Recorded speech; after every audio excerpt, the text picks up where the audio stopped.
Hey guys, Lisa Agent 4 here with my aftermath for Joan of Arc versus William the Conqueror. That is episode 2, season 3.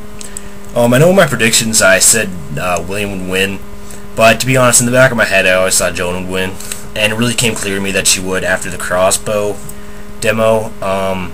Once she won that and William didn't, that was, in my mind, that was really William's only chance of pulling out a win, and he blew it there. So, after that I knew that he wasn't going to win. I agreed with almost everything in this episode except for a couple things, and I'll let you know that in the aftermath here. So for long range, I obviously agree 100% with this. Cannons replace catapults, and whereas the catapult you have to take a long time to constantly keep on sieging and hopefully killing. You never even know, you could be missing. Like the army could be hiding somewhere else. They might not even get damaged, and that's really the main thing that you want to damage. The only way that I actually think the catapult would be amazingly effective is in the chemical warfare that they mentioned. I mean, that would be really devastating. Throw a diseased person or a diseased animal in there, and I mean that could cause mass death in there. So that's really the main way I think it could be effective.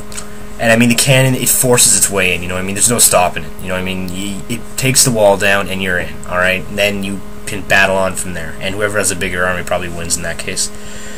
So I agree with this one.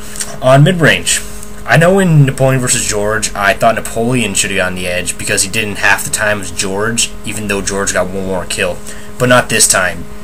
Even though Joan did it in a much longer time than William, she got 4 more, or she didn't get 4 more, she got 3 more kills than William, which equaled out to 4 times as many kills. So, I think that's pretty significant. And also the hit ratios, William had 33% and Joan had 66%, so that's double, so that's a lot better. Her crossbow is obviously superior, and yeah, so I gave my edge there to Joan.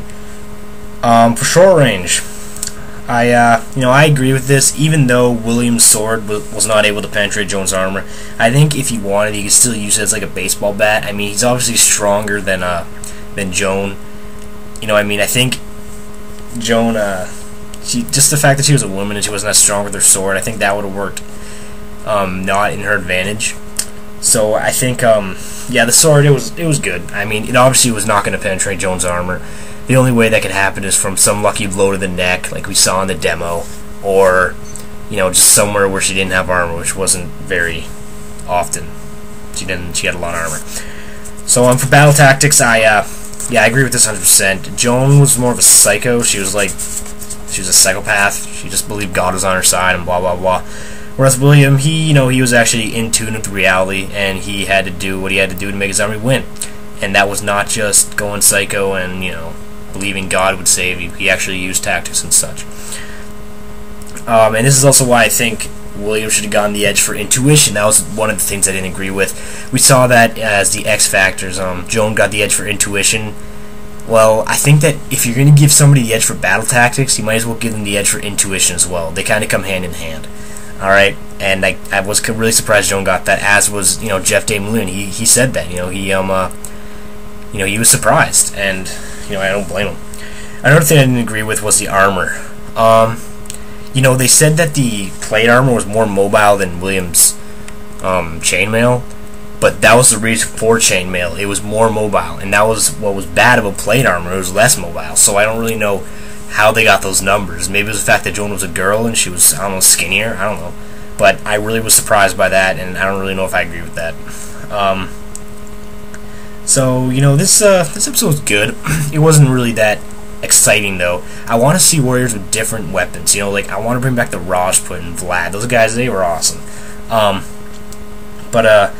couple episodes I'm really looking forward to is Lawrence of Arabia and Theodore Roosevelt. The Gatling gun and weapons from World War I. I want to see weapons from World War I, so that would be exciting.